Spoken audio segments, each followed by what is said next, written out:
Today we are covering personal knowledge as a method of signer identification for the Arizona Notary Public Exam. Under Arizona revised statutes, personal knowledge is a valid basis for verifying a signer's identity. The law defines it as familiarity with an individual resulting from interactions over a sufficient period of time to eliminate any reasonable doubt that the person has the identity they claim. This is a very high standard. The exam will test your ability to distinguish true personal knowledge from a casual acquaintance. For instance, a question might present a scenario where a notary has seen a person at their neighborhood grocery store once a week for the past year and they exchange greetings. This is not sufficient. Personal knowledge requires more significant dealings. An exam-passing example would be a small business owner you've known for 5 years, for whom you've notarized documents multiple times and with whom you've had numerous business and personal conversations.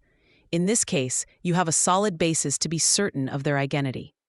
A common exam trap involves confusing familiarity with a person's reputation with actual personal knowledge. A scenario might describe a signer who is a well-known local politician you've seen on TV for years. This is not personal knowledge. You must have had direct, repeated interactions with the person. Another trick question could involve a new coworker you've been interacting with daily, but only for the last 2 weeks.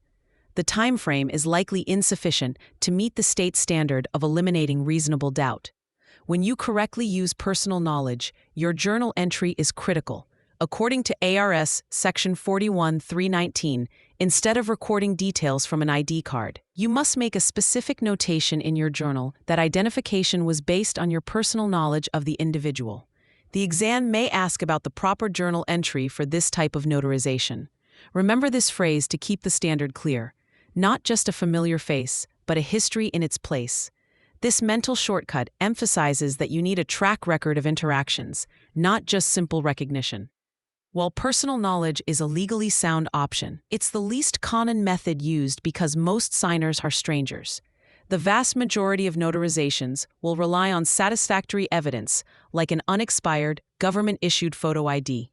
On the exam, if a scenario leaves any room for doubt about the depth of the notary's relationship with the signer, the safest answer is that the notary should have requested an acceptable identification document. For free practice questions, AI-powered explanations, and more exam prep tools, visit openexamprep.com. That's openexamprep, all one word, .com.